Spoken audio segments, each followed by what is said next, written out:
There's a young mother this week in Paris. Her name was Rivka Bas. No, I forgot. I'm sorry. I'm sorry. Her name was. I didn't. There's French fries right here for everybody. Vivian Joanna Bas Aron. She, one of her children was unfortunately was drowning, and she jumped in the water to save her child. And unfortunately, she lost her life in the process of trying to save her child. Her child was saved. So I'm going to dedicate the shir tonight in her memory. This month, the month of Elul, the king is in the field. The Ram is very attentive to everything we ask for.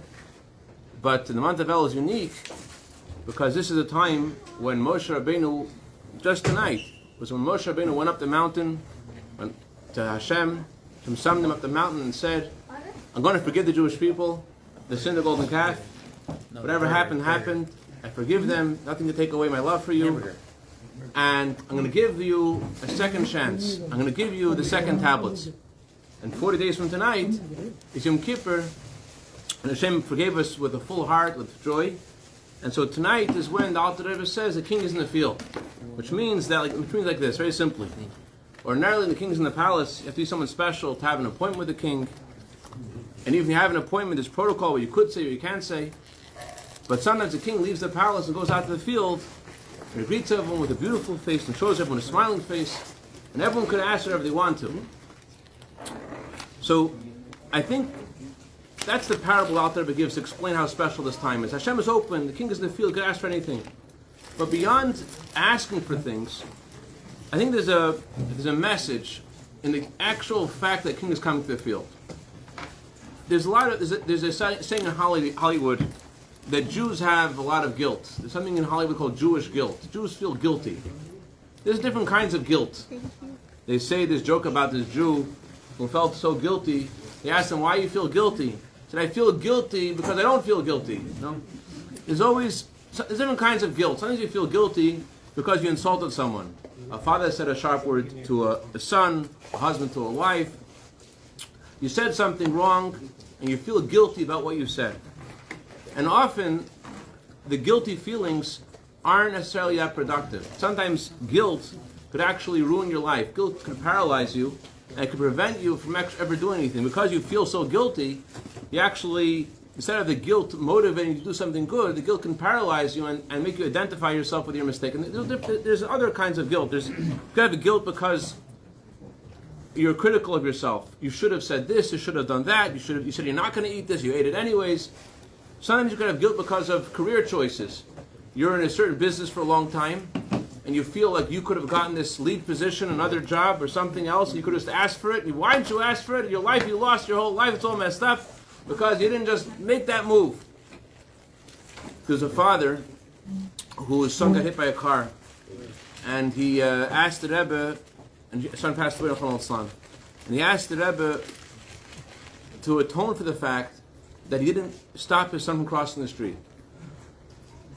So the Rebbe said something to this effect, I'm paraphrasing, that when there's a situation of someone's life is in danger, the whole Torah is pushed aside to save someone's life. To Hashem, someone's life is a very precious thing. Hashem considers a human life very, very precious. So the Rebbe says, do you think that it's possible that a person could just die by accident? Do you think that something that's so important to Hashem that the whole Torah is pushed aside for someone's life? Think that could happen by accident? It's impossible that just you're not looking at your son at that moment. You can't possibly say that's really the reason that he died. But nevertheless, we do live with all kinds of feelings of guilt, and we have to know when the guilt is something that's paralyzing us, and how to. And sometimes the guilt could be very positive. It depends on how we look at it. Now, I want to analyze it from some of this week's Torah portion, which is so puzzling, and the Rebbe's explanation of it is so reviving. It just explains so much about Hashem and Judaism and Torah and mitzvahs and who we are. It's unbelievable. There's a very peculiar passage in the Talmud. Rav Kana says this: if there's a guy who is being judged in a case of capital punishment, he's accused of murder, and all the judges in the court, 23 judges, 70 judges, they all unanimously say the guy is guilty. He's guilty on the outside. So the Torah says, Rav Kana says, if everyone says he's guilty, you let him go. He's free. Doesn't make any sense. If some judges say he's guilty and some say he's innocent, so you wonder who's right. The one who say he's innocent, the one who says he's guilty. You don't really know. And we know in certain courts, I think in America that's how it is, a jury to give someone capital punishment has to be a jury where every single member of the jury agrees. You know, that's certain situations you need to have everyone to unanimously agree. And here, the Torah says if everybody agrees that he's guilty, you let him off. It doesn't make any sense. So the explanation of Maritz Chayes. Maritz Chayes says this. He says, how come everyone is so unanimously agreeing? Jews don't, 2 Jews, 3 opinions, 4 Jews, 17 opinions. How come all the Jews are agreeing all of a sudden that the guy is guilty? Where's it coming from? It's probably the people in the court are lazy. They're not really analyzing the case. They're so quick to pass judgment. And they're not really, if they would analyze and discuss it, so then they would have different opinions. The fact that there's such a unanimous verdict so quickly, that shows there wasn't really discussion. And actually the discussion itself is what gets you to the truth. When there's a back and forth, there's discussion, different opinions, you get to the truth. When there's no discussion, there's no different opinions, you can't probe deeper. It's the argument itself that gets you to the core of the idea.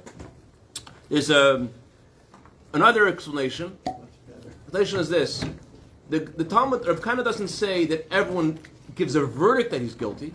Rav Kana says everyone sees that he's guilty. Everyone immediately judges him on sight. It's not that the court went through a back and forth and discussion, and then they said he's guilty. Rather, it was an immediate thing. It was like a shooting from the hip. They all saw the guys must be guilty. So in that kind of situation, once the jury has already had that kind of feeling, it's very hard to go back from that feeling. It's like it's illegal, but in some hospitals, a certain patient could be blacklisted because of whatever the doctors have an experience with a certain patient. They don't give the patient a chance to get healthy because they just have this opinion about this patient that he doesn't deserve to live or whatever thing it is. So in a similar way, if all the members of the court feel this guy is guilty, it's very hard to have a court case after that. And therefore, they let the guy go because this jury cannot possibly judge him. That's another explanation. But the problem with all these explanations is this. Maimonides says, to be a member of the Jewish court, you've got to be really smart. You've got to be incredibly wise. Beyond being incredibly wise in Torah, you've got to be wise in other wisdoms. We're talking about brilliant people. Not just brilliant, but very great tzaddikim. To be a member of a Jewish court, you've got to be really dedicated to Judaism. You've got to really care about it. So to say that they're lazy is unlikely. Not just that. The Torah says to be a member of a Jewish court, you can't be someone who is too old or someone who doesn't have a child. Why? Because people who never had a child or are too old, they don't have mercy, they don't have kindness. Having a child itself, it grates on your nerves enough to make your heart a little more sensitive. And you get a little too old, so it can make you a little less sensitive. So that in order to be a member of the Jewish court, you have to be someone that's very sensitive. The Gemara says more. The Gemara says when the Jewish court convenes, we always go to the smallest, youngest guy first. Why? Because we don't want anyone to be influenced from the top senior member of the court. If the senior member of the court says his opinion first, he may sway all the other members of the court to his opinion.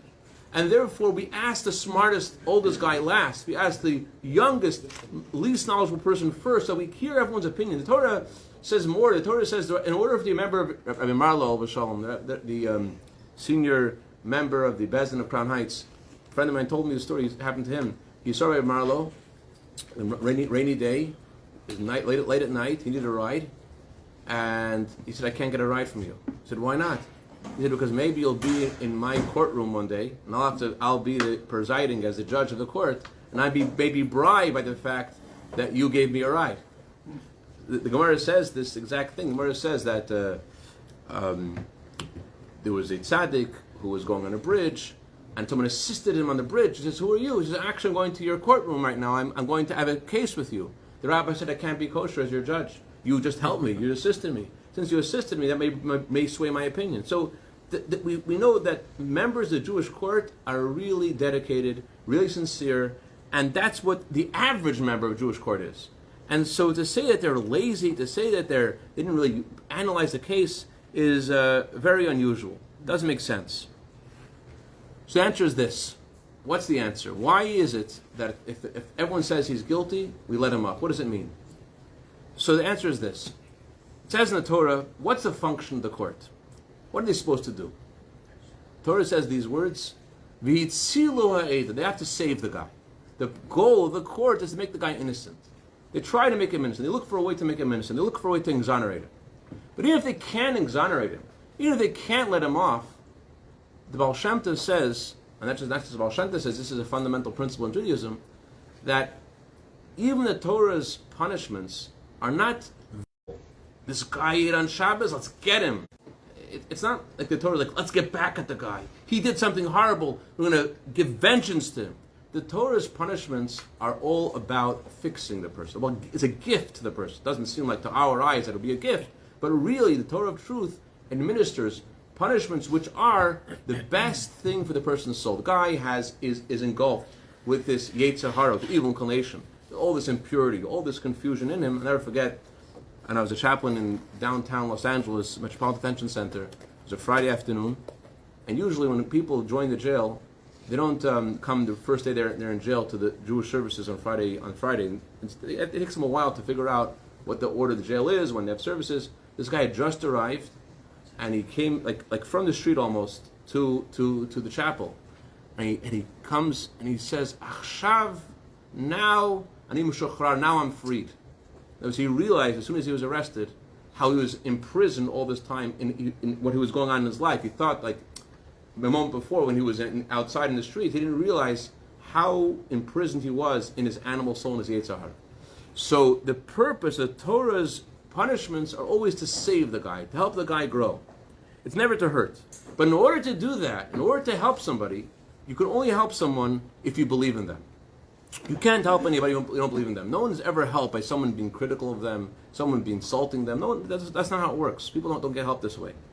In order to be able to help someone, it's because a person has goodness in them.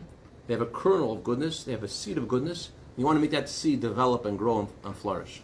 There was a woman who was working in Hadassah Hospital in Israel, and her position was in this wing in the hospital that analyzes different kinds of nutrients in various plants and botanical nutrition. And she was trying to, part of her research involved looking at ancient cures and various plants and trees that were used in the past for cures, and to know what they had and why they don't work anymore, or how could we make them work. And at this time, there was this discovery in Masada of these seeds 30 years ago, these date seeds that were said to be 2,000 years old, from the year 65. Now in 2023, from the year 65, I found these date seeds from the year 65. So this woman, she heard about this, and she went to this guy Mordechai Kills in Bar Ilan, and she said, "I want to have these seeds." Why do you want these seeds? I want to plant them. Now there's a lady who's an expert in trying to rejuvenate old plants, and she's an expert in making things grow in the desert. Her name is Elaine Soloway. So in January 2005, she somehow convinces Dr. Kills to give her these seeds. She goes to Elaine Soloway and she says, "Hey, what are the chances?" She had 3 seeds. "What are the chances that these seeds can grow?" She said 0. The chances are 0. Old seeds, 2,000 years, there's no way they're going to grow. She planted them anyways. And they did some treatment to the seeds, things which will probably make regular seeds not work, boiling them, all kinds of things. And lo and behold, in January 2005, she planted the seeds, and in March, there's one leaf comes out, a leaf which was a very sickly leaf, a second leaf which was very sickly, a total of 7 leaves come out, and then it's unbelievable. She believed somehow these seeds are going to grow, and today there is a 3-meter high tree, and they call the tree Mr. Shelach. Why Mr. Shelach? The Shelach was the oldest person ever lived. I think it was 937 years old. So they call this tree Mr. Shelach. It's unbelievable. But how did the seed grow? The seed grew because someone believed the seed could grow, and they planted the seed. In a similar way, it says in the Torah, Jewish people are called seeds.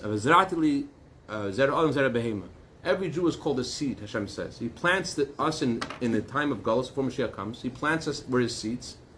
And David HaMelech says this pasuk, I am asleep, my heart is awake. We may be asleep, all kinds of things which are in our mind and our heart, but deep down, you may not hear our neshama crying, you don't hear our neshama singing, but that's what it is. There was this teacher in this school, and there was a boy in the school who was always very wild, always very rebellious. You know anybody like that? Okay, thanks. So one day this boy had this like metamorphosis, and he was like one of the best students. But the boy is in her class. It's an important test. I know what grade it was. And she sees the boy every few minutes taking a paper out of his pocket and copying from the paper. So the boy comes over at the end of the test. Most of the kids already left. And so she speaks to the boy openly and clearly. She says, you have something to tell me? He says, what do you mean? Is there something that you want to tell me about the way you did this test? He says, no. She says, but you cheated on the test. I didn't cheat on the test. He says, I saw you looking at the paper.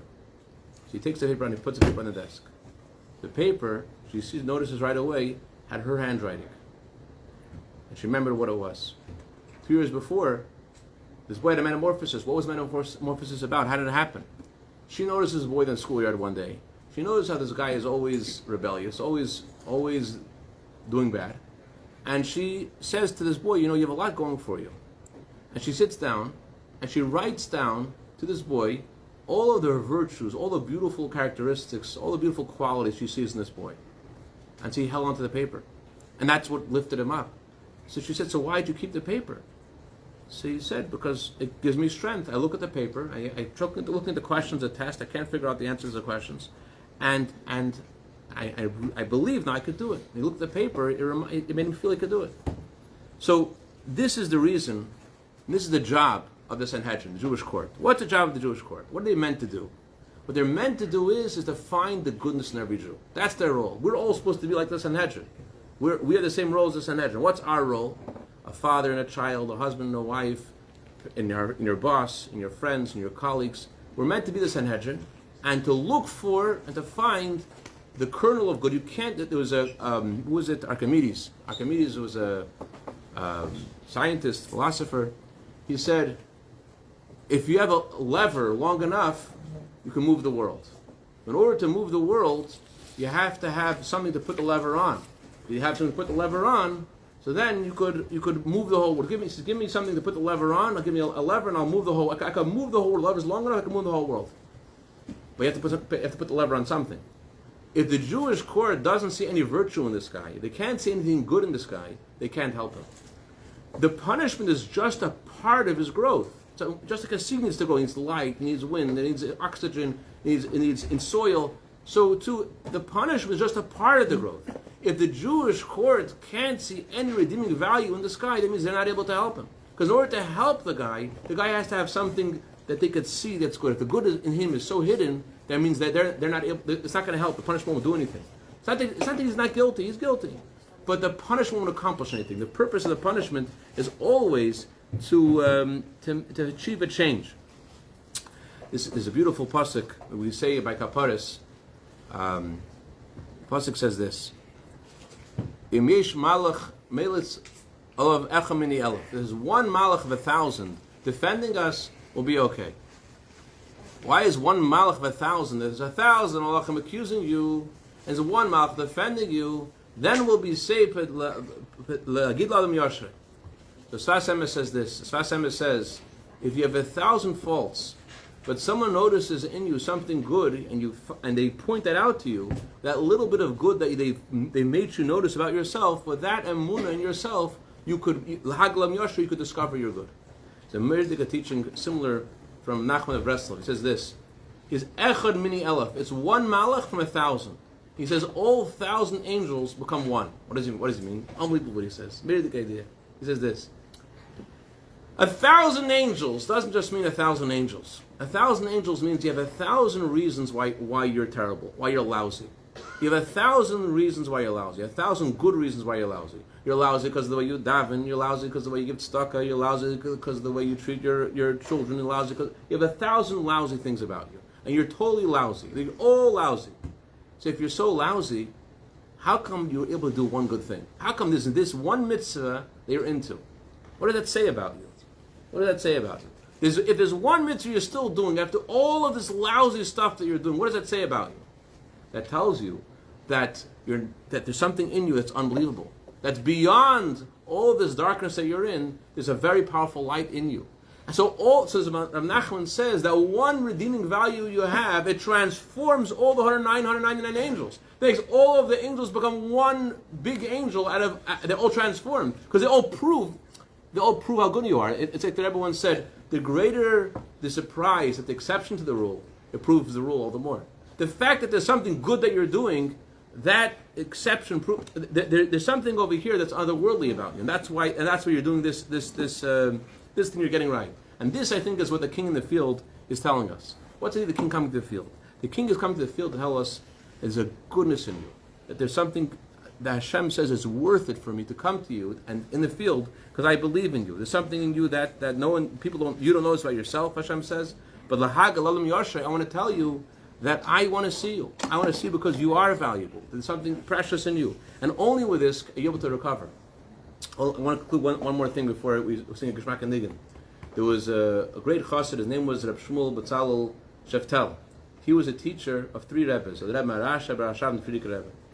This Rabbi Moshe Bezalel, Rebbe Spatz, he was at a farbrengen. He was so brilliant, almost as brilliant as you. And at one time, someone goes over to him and says to him, do you ever make a mistake in your life? You're such a brilliant guy. You ever made a mistake in your life? And Ashvat said, yeah, I made a mistake. What was his mistake? I made a mistake. I didn't properly estimate my virtues. And I was like, oh no, you have virtues. You're a good guy. You're smart. He said, no. I know I have virtues. I thought I was a lot less than I am. I'm really a lot more than what I thought. I'm really a lot better than what I thought. Someone told this to Rebbe Rashab, what Rashbat said, and the Rebbe Rashab said, this is chassidus. This is the source of tshuva. Tshuva comes from saying about yourself, you're a lot better than what you thought you were. Tshuva doesn't come by saying you're lousy. No one does tshuva because they're lousy. Tshuva comes because you say about yourself, you have goodness in you. And therefore, we have to look for each other. We have to be the Sanhedrin, and to look for and find it in ourselves and each other. If we can't find any good, we're not able to help the other person. You can't help yourself either. You don't see the good in yourself, the good in someone else, you're the wrong guy. You're the wrong guy. But that's our Veda of the Sanhedrin, that's their job, that's our job, is to see it in each other and to bring it out and to let it make it flourish. L'chaim, l'chaim, l'chaim.